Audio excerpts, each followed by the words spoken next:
Hello my friends, it's Lisa and welcome to a very fun and exciting reading vlog. So Stranger Things season 4 finally happening. It's finally being released and I could not be more excited for the release of season 4. I'm so excited. I absolutely love this show. It's my favorite show. So I knew I wanted to do some sort of reading vlog to do with Stranger Things, and I was kind of going back and forth on the different ideas that I had, and then I was on Twitter and Penguin Teen actually tweeted an article that is titled YA Books to Read While You Wait for Stranger Things Season 4, and the stars aligned. It was meant to be. So I'll have the article linked below if you want to check it out, because I could only read so many books off of this list. I ended up picking 3, especially because there were certain ones that I couldn't get access to through my library or anything, so I had to pick certain ones that sounded the most similar to the show, as well as I had access to through my library. But yeah, my plan with this video is to read a few of these books on the list and see just how similar they are to Stranger Things and see if I agree and see if I like them. So for my TBR for this video, one of the books that I chose to read is When the Sky Fell on Splendor by Emily Henry, and in the article, Penguin Teen wrote that this book is packed full of stuff we love in Stranger Things, the ragtag group of kids on bicycles, invasions from otherworldly species, and superpowers. So this one sounded very similar, so I knew I had to add it to the list. The second book on my TBR for this video is Dark and Shallow Lies by Ginny Myers Sane, and in the article they say kids with powers in a strange town and monsters lurking in the night, so I decided to go with this one as well. And then the final book on my TBR for this video is House of Hollow by Crystal Sutherland, and Penguin Teen wrote this book has an addictive vibe that made you binge watch every season of Stranger Things, and it also said prepare to enter the halfway, which intrigued me. So those were the 3 books that I chose to read for this video, and I will just be reading them and updating you on my thoughts. And because I'm reading these books to see how they compare to Stranger Things, I thought it would be fun to not only give my star rating, which is based off of like my enjoyment of these books, but also give a rating based off of how similar they are to Stranger Things. So I'm gonna use the star rating system as always for my enjoyment, but for how they compare to the show, I'm gonna use a waffle scale. I'm gonna have 1 through 5 waffles, 1 being not similar at all to the show, 5 being the most similar to Stranger Things it could get without being a complete ripoff of the show. I just thought it would be fun to have some way to show how similar I think they are to the show, and I went with waffles, aka Eggos, because that is a part of the show. So I just thought it would be a fun extra little bonus thing to do. But yeah, I think that's everything. So let's just hop into the rest of the vlog where I read these books that have been compared to Stranger Things. Okay, I wanted to check in. I have started the first book for this vlog and I have some initial thoughts. I don't know what this is. So I started the audiobook for Dark and Shallow Lies by Ginny Myers Sane, and I'm 2 hours and 30 minutes-ish into it. I'm 24% of the way through, so I wanted to give some initial thoughts. And also I wanted to give a bit of a description for this book. So we're following a girl named Gray, and she has kind of grown up in this town that is known as the psychic capital of the world, I think. And so there's a lot of people in this town that have different abilities, different psychic abilities and powers, but she doesn't have any. Her mom did, but her mom died when she was younger and nothing was like passed down through her, like she doesn't have any powers. But because her mom died, she spends her like school years with her dad.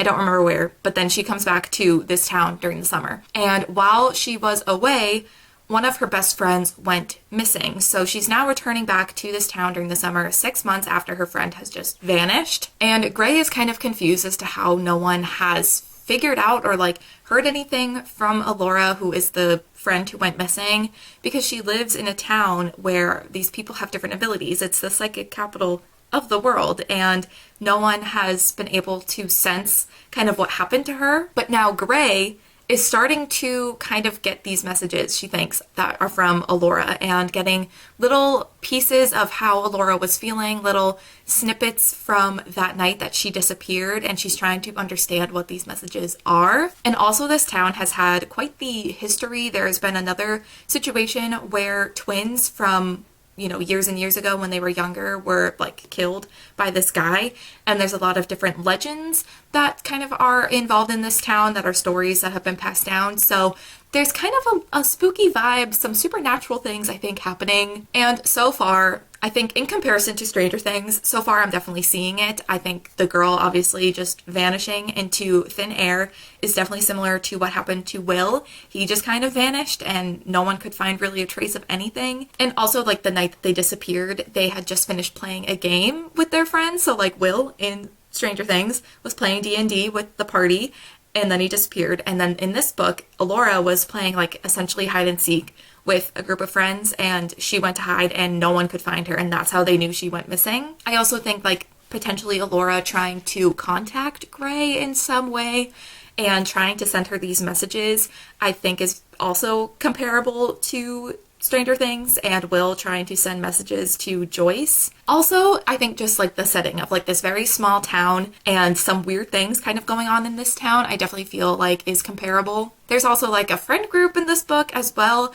I definitely am seeing the comparison to Stranger Things. I definitely think there's a lot of things that are very similar, whether the concept or the themes or just certain things that I think are definitely similar. And so far my thoughts like in general, not just compared to Stranger Things, I'm definitely intrigued by what's going on. I want to know what happened to Alora, what happened that night because she literally just vanished. They haven't been able to find anything. Like at this point, it's been 6 months since she's disappeared. So at this point, they're kind of looking for a body. And as sad as it is to say, but there's been nothing. There's been nothing. She literally just vanished. So I'm super curious as to what happened, especially because it does feel like there's a bit of a supernatural element to this book. It's not going to be like a very reasonable real world solution. If that is what happens, I'm going to be disappointed. I want it to be something spooky. I want it to be supernatural.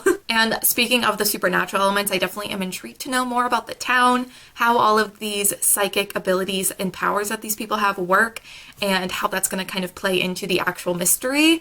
I definitely am intrigued. I don't know if I'm loving it, but like I'm definitely interested in what's going on. I don't think I'm like far enough in to really know how I'm feeling, but definitely interested to know like what the mystery is and what actually happened. Also, I will say the audiobook is great. The production on the audiobook is really great because there are these like little snippets in between each chapter that are from like Alora's perspective. I think they're supposed to be kind of like the messages that she's sending to Gray, and the way that they like made it sound is that she sounds like echoey, like she sounds kind of at a distance. And also the night that she disappeared, it was raining, so there's like rain in the background. So I think the production of the audiobook is really well done.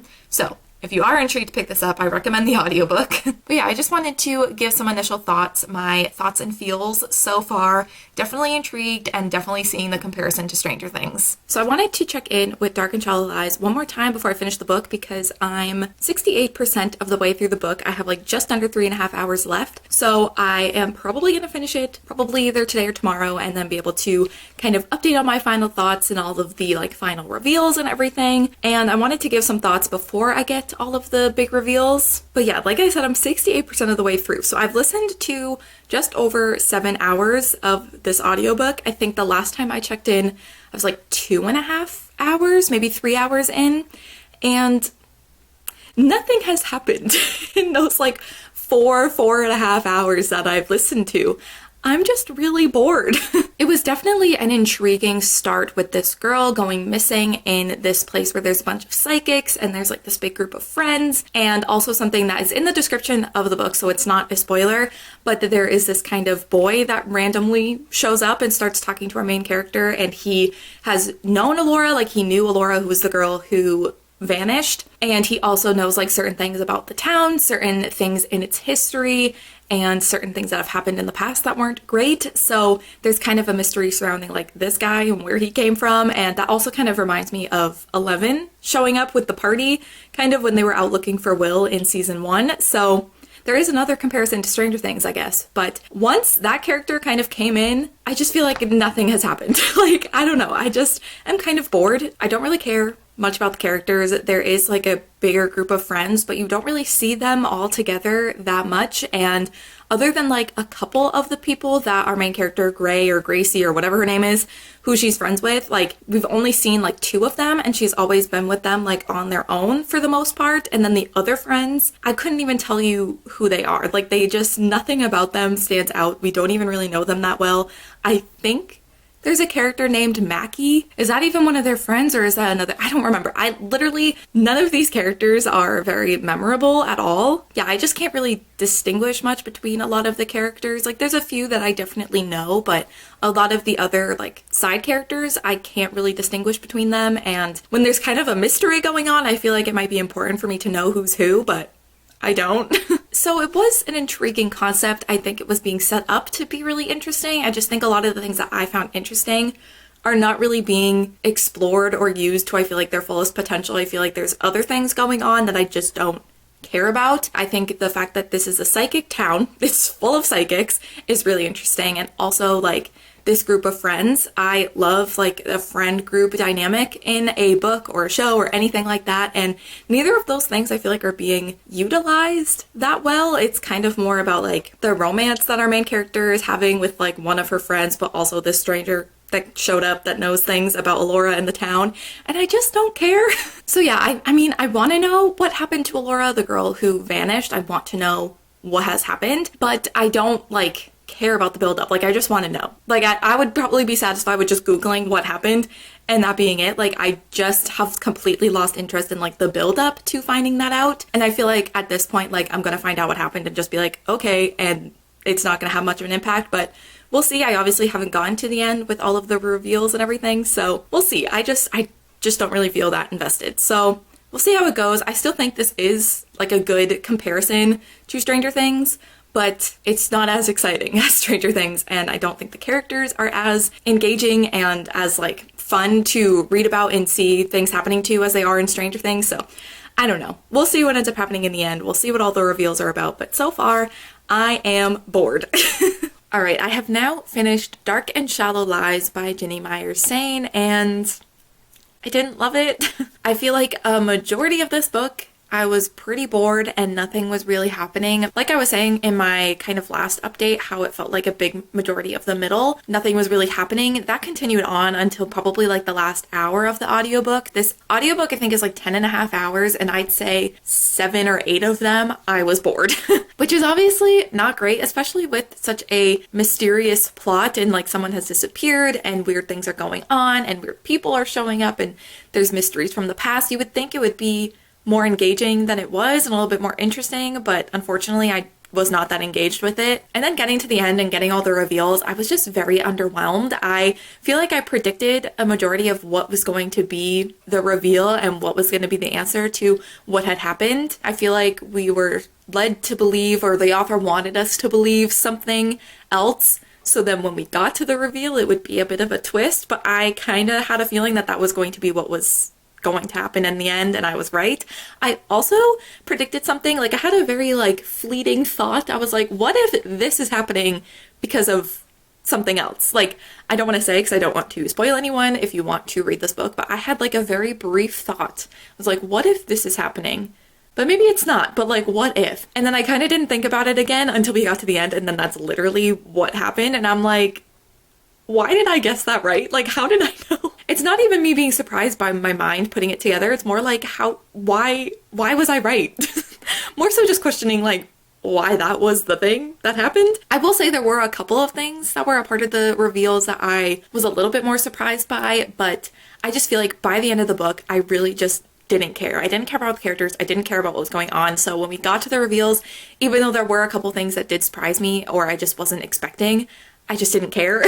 I started out being intrigued, but a majority of it, I was bored, and then getting to the end and not really being that surprised, it just was very, like, underwhelming, and I definitely am not someone that needs to be surprised by the endings of books in other genres. I think if there's, like, a little mystery involved in another book as, like, part of a minor plot, or, like, there's a plot twist or a reveal or something that I predict in another book, in another genre, it doesn't bother me. But with mysteries and thrillers, like, I feel like that's kind of the whole point. A mystery, you're reading it to figure out what happened. A thriller, like, there's things going on, you want to know what happened. Like, I feel like that's a big part of it. So when I am not surprised by the endings of mysteries and or thrillers, it's just a bit disappointing. And then on top of it, I was just bored the whole time. So it just wasn't for me. So yeah, I think just overall I was pretty underwhelmed. I think that's the best way to describe how I felt about this book. I think the beginning set up such a promising and interesting start where this girl went missing in this town that is full of psychics and there's supernatural and weird things kind of going on, and there's a big cast of characters and all of this. I feel like the things that I thought were interesting were not really utilized as much as I would have liked them to be throughout the book, and it just kind of fell a bit flat. I wish like the psychics and their powers and all of that was used throughout the book. I just think it could have been used a lot more, could have made it a lot more interesting, and also like the big like friend group that we know this main character kind of has in this town. I could not tell you a single name from any of these friends other than like the one friend that she kind of talks to throughout the book. There's like 4 other characters that they're friends with, and I don't know any of their names. I couldn't tell you anything about them. It just, I feel like, could have been utilized so much more, having a bigger group of friends, but it just, they didn't do anything. So yeah, to summarize, I was just very underwhelmed, very bored, thought the reveals were a bit lackluster, and I just didn't really care. So I think I'm giving this 2 stars. Unfortunately, this was not a winner, did not love this, and I just was very underwhelmed. But I'm also rating these based off of how similar they were to Stranger Things, so I think I'm gonna give this like 3.5 waffles. I'm so excited to be using waffles instead of stars. I don't know why that brings me so much joy. I was thinking that this book was going to be a lot more similar to Stranger Things at first. I feel like there was a lot of comparisons at the beginning that I said earlier. And I think throughout the novel, a few of those things kind of fell off and became less of a part of the book. So I kind of didn't want to give it like too many waffles because I don't think it was as similar to the show as I was anticipating it to be. But I do think that there were still some similarities that I pointed out in the beginning. The friend group in Stranger Things is very much trying to figure out what happened to Will. I think this book, the characters in this book, are trying to find out, but not really. Like, I feel like if you took the storyline of the kids in Stranger Things and like what's happening with the teens in Stranger Things, how there's like a mix of drama and like relationships and that kind of thing on top of trying to figure out what happened to their friend, that is kind of what these characters were like. It was kind of a mix of those 2 things. So yeah, I definitely still think there were some similarities. Sam is going into a box. Here comes the boy. So yeah, I do think that there were still some similarities to the show, but I think they became less and less similar as we continued on. I think just like the way certain things that I thought were similar to the show kind of... Oh. So yeah, overall, definitely some similar vibes and some similar concepts from the show, but I don't think it's as similar as maybe some of the other books we're going to be reading for this vlog. And overall, a 2-star rating. I really just did not like this, found it very underwhelming, very boring. Unfortunately, first book for this vlog is not a winner, but we still have 2 more, so fingers crossed it gets better.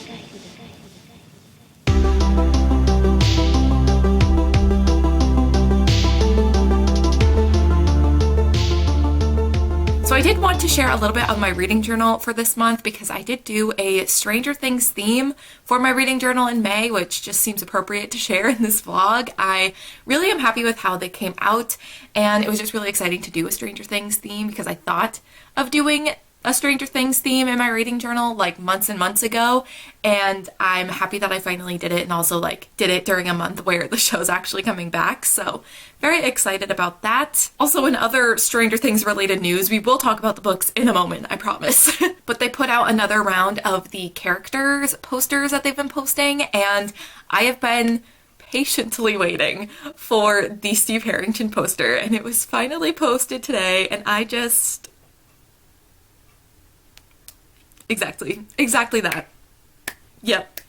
But back to what we're here to discuss, which is House of Hollow. That is the next book that I started for this vlog. I have already listened to a little over 3 hours of the audiobook, so I have 6 hours left, but I did want to kind of talk about my first kind of initial thoughts and also kind of what this book is about. So we are following these 3 sisters, mainly Iris, who is the youngest of the 3. We're kind of in her perspective, but her and her 2 older sisters went missing when they were younger, and they don't really have any memories of what happened when they went missing. and then they just returned. And no one really knows what happened to them, but when they did return, some weird things kind of started to happen with them, like certain abilities that they had, but also certain like changes to their appearance and just some weird things going on like surrounding them. And then 10 years after this incident is when the kind of main plot of the story really picks up. That is when one of the older sisters ends up disappearing again. So Iris and her other older sister are trying to figure out what happened to their sister who disappeared again, and if it connects to, you know, things that happened to them in the past. And I'm definitely very intrigued by the whole premise. I know like with Dark and Shallow Lies, I was interested in kind of the whole mystery with that book, but this one definitely I'm a lot more intrigued by. I think just the entire premise of these girls having disappeared when they were younger and not remembering, and then just all these weird things kind of happening to them. I just found it so interesting and so creepy. Like, this book is described as a dark and twisty modern fairy tale, and I definitely think that that's accurate. It does feel like a twisted fairy tale almost, like these girls disappearing but then returning and then having weird things change with their appearance and just weird happenings around them. It's just very, very strange, and I definitely feel like it is kind of that fairy tale vibe. There was even a point like I was getting a little spooked. I was like questioning if I should be listening to this audiobook at night because I'm kind of a child and like get spooked in the dark, or I can get easily spooked when I'm trying to like fall asleep. So I was like, should I be listening to this audiobook right now? But definitely like the author has set up such a great like atmosphere and tone because it's definitely spooky and unsettling. And like I was kind of just saying, I'm definitely more interested in the mystery in this book than I was with Dark and Shallow Lies. Like, I was interested by that, but I think the sister disappearing and the way that the author has kind of set up this story and set up the history with these sisters and what has happened to them and how they don't know, I just find the older sister's disappearance 10 years after this so much more interesting, and I'm so curious as to what happened to her, but also I want to know what happened to them when they were younger. I just feel like the way that this story has been set up in this first like third of the book is super intriguing. And I do feel like the kind of disappearance of this elder sister is definitely where the comparison to Stranger Things is coming from, how there's these weird like supernatural elements to it just in general, but like regarding their disappearances and everything from when they were younger and now this older sister disappearing, I think is definitely where that Stranger Things comparison comes in. So fingers crossed that the like reveals and how everything plays out is better for me than Dark and Shallow Lies. I hope I like this one a lot more, especially because the way everything has been set up so far has been super engaging, super interesting, and just kind of has had me hooked from the start. All right, some final thoughts on House of Hollow. I've now completed the audiobook, and I did end up liking this book. I think the best way for me to describe it is I liked it while I was listening to it, but I don't think it's going to necessarily be a book that I think about long after finishing it. Like, I've already finished it. Like, when I'm filming this update, it's now been like 3 or 4 days probably since I finished the audiobook, and to be honest, I haven't really thought about it that much. But in the moment of listening to it and listening to the story, I did enjoy it. I did find it engaging. So I really did like the atmosphere of this book. It felt very creepy and very unsettling. I think I was hoping with one of the books in this vlog to be kind of creepy and to get me kind of scared, because I think with Stranger Things, I don't necessarily get like that scared watching that show, but it definitely is creepy, and there's definitely some like gross and like unsettling moments for sure, and I think that this book had that as well. And speaking of like gross things, there was definitely some like body horror kind of in this book, and I'm kind of like very sensitive to that type of stuff. Like, I get grossed out pretty easily, and I didn't find it too gross, but I thought it was just like the perfect amount, especially because I think this is a YA, so I don't think it would be too much, but I think it was just enough to be like kind of gross and creepy. And I think it just also added to like this weird like mystery with these girls and like what was happening, because now it's just like they have weird things happening to their bodies, and it's like, what is going on? It just added a lot to the whole mystery. And as for like the kind of reveals and the twists and how everything kind of wrapped up, I did really like the way it kind of wrapped up, and I didn't really predict any of the twists. I think there was one like reveal that we got that I wasn't at all surprised by, but I do think that there was like one of the bigger twists that I was surprised by and like didn't anticipate. I do think listening to audiobooks for any sort of like thriller, mystery type of book, even though I would probably consider this more of a horror, there was that mysterious element. I think listening to them helps me to not predict everything that's going to happen. Sometimes I still do when listening to audiobooks, but I think when I'm like reading an ebook or reading physically, I can like put it down and like think about what's going to happen a lot more than if I was just like listening to the audiobook. So I don't know if it was because I was listening to the audiobook or if it was just I really didn't predict what was going to happen, but I was definitely surprised by the reveal, but also just liked the reveal. I thought it was really creepy, but just like perfect for what kind of was happening. It was just like a good, solid answer to some of my questions. There were a couple things that I didn't love about it. I did feel like the kind of overall objective of this book was a little confusing. I wasn't quite sure what these sisters were trying to achieve. At the very beginning of this book, we have the eldest sister disappear, and at first I thought, okay, now they're going to be trying to find her, and this kind of goes hand in hand with another thing that I didn't love. This book did get a bit repetitive. It felt like there were a variety of sisters, a variety of people who would disappear and then come back, and then they would disappear and they'd come back. And it happened like a lot to a point where it was like, okay, this is starting to get a bit repetitive, but also I didn't quite know what the objective was supposed to be, like what these girls were trying to do, because there was kind of a villain in this book, but it was like they'd find a sister and then it's like, okay, now they've disappeared again, but it's also like, are they trying to find this villain? Are they trying to figure out what happened? Are they trying to run away? I'm not quite sure. I think just like the goals for these characters and for this book wasn't exactly clear the entire novel, but in the end I do like the way everything wrapped up. So for a star rating, I think I'm going to give it 3.5 stars. I did like it, and like I was saying earlier, I think it's a book that was fun to listen to. It was creepy. It did what I wanted it to do in the moment, but going forward, I don't think it's going to be a book that I think about very often. As for the waffle rating, aka how similar it is to Stranger Things, I definitely think this one was more similar to the show than... Why can I never remember the title of this book? Dark and Shallow Lies. That's what it is. Dark and Shallow Lies. This one, I think, was more similar to Stranger Things than that one. I think just like the general tone and the like atmosphere and everything is very similar to the show. I think the small town vibes, these weird mysteries kind of going on surrounding these young kids is very similar to the show. I think both are very weird and very creepy, but also have some lighter moments as well to kind of balance out the more like serious and scary things going on. There's some like familial and like sibling dynamics and relationships in both as well. And also just like this mystery going on with the sister who's disappeared is definitely similar, like I was saying before. It's also kind of hard because I definitely think there are some other comparisons, but I don't want to say too much because I don't want to spoil this book for anyone. But I think if you like the idea of like the upside down and those kind of weird vibes, I think you'll like House of Hollow, because that kind of, there's certain things that I think are similar to the upside down, if that makes sense. So how House of Hollow compared to Stranger Things, I think I'm going to give it a 4 out of 5 waffles. It's hard to think of how I'm going to rate things on this waffle scale, because obviously a 5 out of 5 waffle would make it seem like it's exactly the same as Stranger Things, and I don't think any of these books are going to be that, and I don't think they're necessarily trying to be that. So I had to kind of readjust the way I'm viewing the waffle rating, but I think a 4 out of 5 waffle rating makes sense. I think just the overall atmosphere, how creepy everything is, and just like the overall plot with this mystery is pretty similar to the show. I think if you like the show, you might like this book. I feel like that is a reasonable comparison. So I have started the third and final book for this reading vlog, so I wanted to give a bit of a description, some initial thoughts. So I have started reading When the Sky Fell on Splendor by Emily Henry, which, yes, is the author of those like very popular like adult romance books that are coming out recently.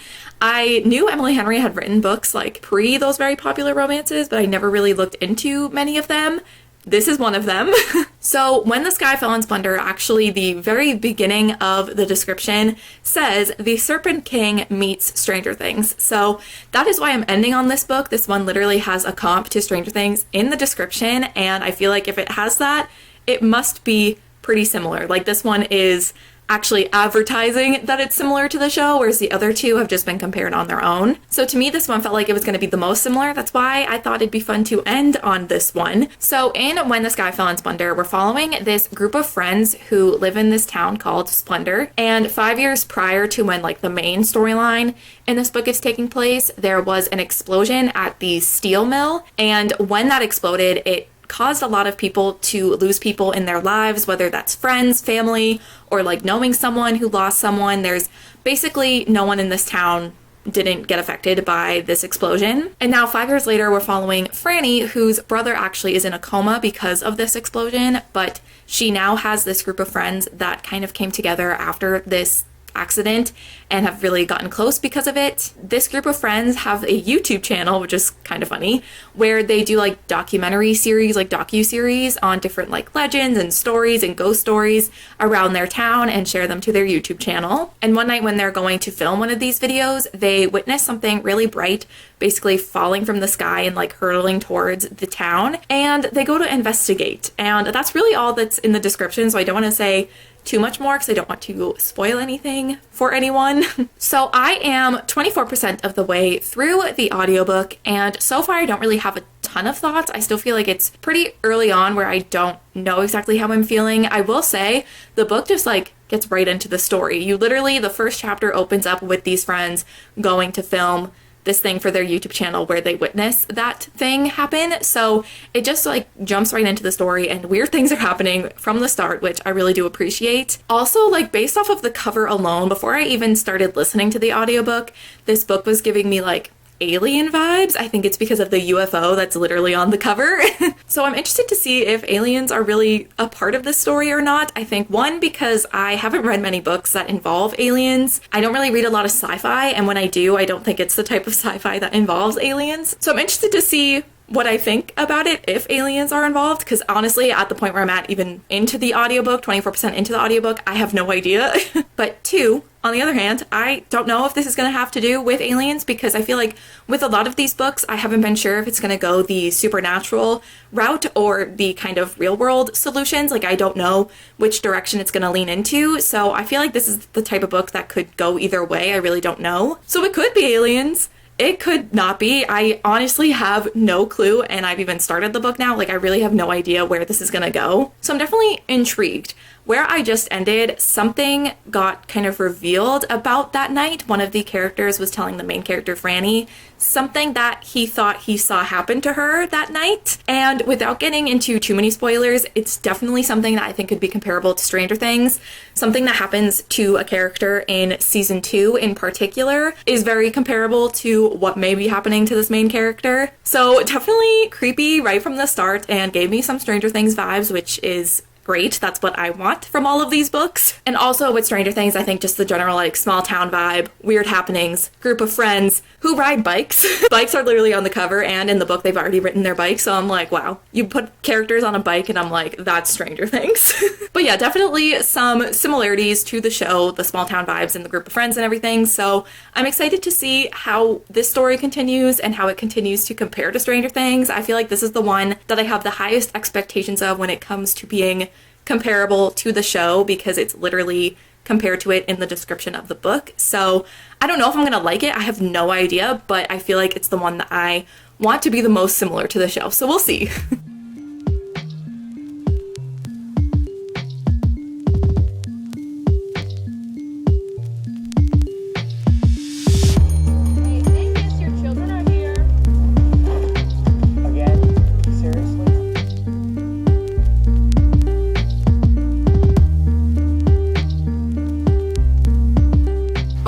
Here to give my final thoughts on When the Sky Fell in Splendor by Emily Henry, and I didn't love it. I didn't hate this book, but I didn't love it either. To start off with a more positive note though, something that I did like about this book and I think was handled really well was the discussion of grief. Grief and loss is just the center of this story. It plays such a big role in these characters and just the story in general, and I think it was handled really well. all of these characters are experiencing loss or grief in some capacity. Obviously, it's different for everyone, but all of them are experiencing it because of this accident that happened at the steel mill like 5 years ago, before this book is like actually taking place. So it's definitely something that every character in this book is experiencing, and I think it was handled really well. I actually did get a little emotional reading a bit of this book towards the end. I also like the way that it's brought into a book that's about an alien invasion and aliens like impacting this town and these characters, because it is a little bit more on the ridiculous side. And not to say that aliens aren't real, because I wouldn't be surprised, but it is a bit more of a out there concept that aliens are impacting the story. To have it mixed with something such as grief that is very real and very emotional, I think it's very grounding to the story. So I think those two things surprisingly go together really well. And I also think just like the overall ending and the reveals for this novel, with everything that has kind of been discussed and was happening throughout the book, I think makes a lot of sense. Obviously, I'm not going to talk about it too much because I don't want to spoil anything, but I do think that the ending of this novel makes a lot of sense. It wasn't exactly what I predicted where the story was going to go or what I maybe had wanted going into this book, but I think for where this book went, it makes perfect sense. So those were the things that I enjoyed, but there were a lot of things that just didn't work for me. I think the characters, their friendships, and everything to do with what's happening, it's a very character-driven novel. Everything that they've experienced prior to this book, as well as the things that they're experiencing now with this weird alien situation, has brought these friends really close together, and it's just so much about the characters. And I didn't really care about the characters. It's not that I didn't like them, I just did not care at all. There were two, we had our main character Franny, and then we had her friend Sophie or Sophia, I can't remember her name exactly, which says a lot. But then there were like 4 other like male characters that they were friends with. I could not tell you the difference between any of them. They had no distinct personality traits. They all just blended together to me, which made it difficult for me to feel invested in what was going on and to be impacted by how they were being impacted by what was happening. It just did not hit me in a way that I think it was supposed to, because I did not know who these characters were. I could not tell the difference. By even the end of the book, I finished the book and I still didn't know who some of the names of these guys were and like the difference between any of them. I did not know. And I always say that I am more of a character-driven reader. I do prefer books, or I will enjoy books a lot more if they're character driven and I love the characters. And I think if I had really connected with the characters and loved them, I think I would have liked this book a lot more, but I didn't. I didn't know the difference between most of them. So that kind of, I think, hindered my enjoyment quite a bit. I also thought that the pacing in this book was a little weird, a little off. It kind of jumps right in right at the beginning of the book. You're just given, like, right at the beginning, the plot is starting. And then it kind of slows down a lot and you're given a lot of weird explanations and things that don't really make a whole lot of sense. And I think that's where a lot of the characters and their dynamics with the other characters and what they're experiencing is getting built up. But because I didn't care about the characters, I didn't really care. And then towards the end, all of the reveals and all of the action starts happening, but it happens, I think, too fast. We get a lot of the reveals a little too quickly. I feel like I wish we had spent more time delving into those reveals and explaining everything a little bit more. Yeah, I just thought that the pacing was just a little off for me. It just kind of would slow way down and then things would be happening, but it would happen way too fast. So I didn't love the pacing either. But other than like those very specific things, I think overall I just wasn't that invested in the story. I was intrigued by the weird supernatural happenings in this town and that were happening to these characters and the potential of this alien situation, but that was really it that I was intrigued by or interested in. I didn't really care about anything else that was going on. There was somewhat of a romance happening. Didn't care about a lot of the friends and the friendship dynamics because I couldn't tell the difference between any of these characters. So there just wasn't a whole lot to this book that I kind of was interested in and invested in. And I think overall it was just one of those books that if I wasn't reading it for a video, I probably wouldn't have finished it. So I think my final rating for this is going to be a 2.5 stars. I didn't hate this book, like I was saying. Like, there wasn't anything that I necessarily like hated or think was bad. I just didn't care. I just wasn't that invested. I think certain things were done well, but there was just nothing stood out to me. This is going to be a book that I think I completely forget I even read in a few days. So it's just not one that left much of an impact on me. And not every book has to impact you in such a great way, but I just didn't care even when I was reading it. So I think 2.5 stars makes sense.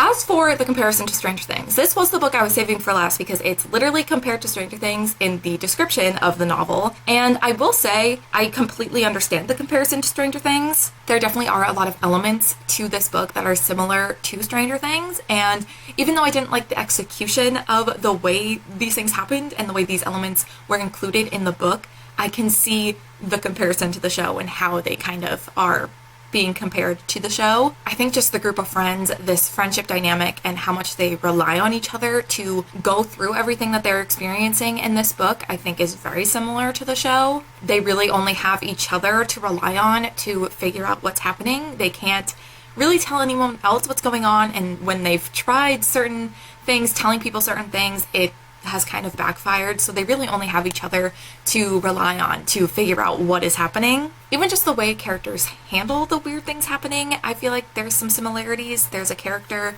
couldn't tell you the name, again, because they're all the same, but there is a character that kind of gets frustrated by what's occurring and not understanding what's going on. They get frustrated and kind of walk away from their friends in this group and walk away from the situation for a bit, and that does happen in Stranger Things as well. So yeah, I think just like the friendship group and the way that they handle the situation, I think is pretty similar. Also, there is a bit of like government involvement in this book because of these weird happenings, and these characters are kind of trying to avoid being involved with the government because they know that that could potentially be dangerous for them if they find out what the kids have been involved in, and they don't want to be like taken in to custody by the government. So there was that as well, and just like this like kind of sense of like running away from the bad guys, you know? And also I think just the supernatural elements in general are pretty similar. Obviously Stranger Things doesn't deal with aliens, it's not quite the same exact concept, but I think the way that the supernatural things are handled, the way that they occur, and also the way that they affect the characters in this town is very similar. So there are a lot of similarities. There are a lot of things that I can totally see why this was comped to Stranger Things. Again, they didn't necessarily work for me in this book, but I can totally see the comparison. So I think I'm going to give this 5 out of 5 waffles. I think this was, on the surface, the most similar to the show. I think if I had cared about the characters in this book, it would have been even more similar, because that is what makes Stranger Things so amazing and so important to me, is how much I love the characters and care about what happens to them, and that makes everything that happens around them so important to me. Whereas with these characters, I didn't care. And I think if I did care, it would have been kind of a similar feeling. I don't think I'm ever gonna love anything as much as I love Stranger Things, but I think it would have given me a similar feeling. So yeah, 5 out of 5 waffles. I definitely think this was the most similar with the tone and the characters and just the overall plot. I think the plot is the biggest thing that was the most similar, and how everything of that was handled and the fallout of all of that. So I definitely think that this was the most similar. Unfortunately, I didn't love it the way I love Stranger Things, but I totally understand the comparison. So those are all 3 books that I wanted to read for this video and how they compared to Stranger Things. It definitely was not the most successful video in the sense of my enjoyment of these books. The only one that I kind of came out the other end somewhat enjoying was House of Hollow, but I will say a lot of these books I can understand why they've been compared to the show, and it did make me really excited to see season 4, and it got me really hyped for the show because I was thinking so much about Stranger Things when reading these books. I was thinking about the show a lot when trying to compare the show to these books, and it just made me so excited for the new season. So regardless of whether I liked these books or not, I still think it was really fun. So even though I didn't love a lot of these books, I do understand the comparison to Stranger Things. I think if you are really into the mysterious, mystery, missing person part of Stranger Things, I would see if you want to check out Dark and Shallow Lies. If the kind of creepy atmosphere, supernatural, upside down vibes of Stranger Things is what you like about the show, I think House of Hollow is where I'd recommend you to go. And I think if you like the kind of friendship dynamics and seeing characters have to experience certain things and really rely on one another, I would recommend When the Sky Fell on Splendor. So there's definitely elements of Stranger Things that kind of go across all of these books, and I think the reason why Stranger Things is still my favorite thing out of all of these is because it has all of those elements in one and does them really well. So yeah, overall, this was super fun to see if these books do really compare to Stranger Things, if I do see the similarities, and I definitely do across all of them. I think Dark and Shallow Lies, it was my least favorite and it was the least similar, so I wouldn't necessarily recommend checking that one out, but the other two I would. And I do think, like, looking back and kind of reflecting on this entire video, I was comparing these books to my favorite show of all time, and I think it just had too high of expectations put onto all of these books, and maybe that's why I didn't enjoy a lot of them as much as I could have if I wasn't trying to compare it to my favorite thing in the entire world. But it was fun regardless, and I definitely have some other like Stranger Things related reading vlog ideas, so if you want to see more of these types of videos, let me know. I also thought it could be fun to do this type of video with other shows or other things I enjoy, so let me know if you'd want to see any more of these types of videos. But I think that that is going to be it for this video, so fingers crossed, season 4 of Stranger Things is what we all have been waiting for and is as good as we hope. I also hope that Steve Harrington makes it out alive. Everyone please take a moment to pray with me that he is okay at the end of this season. But happy Stranger Things 4 release, everyone. By the time this goes up, the show's already been out, so I hope we're all doing okay. But thank you guys so much for watching, and I will see you in my next one.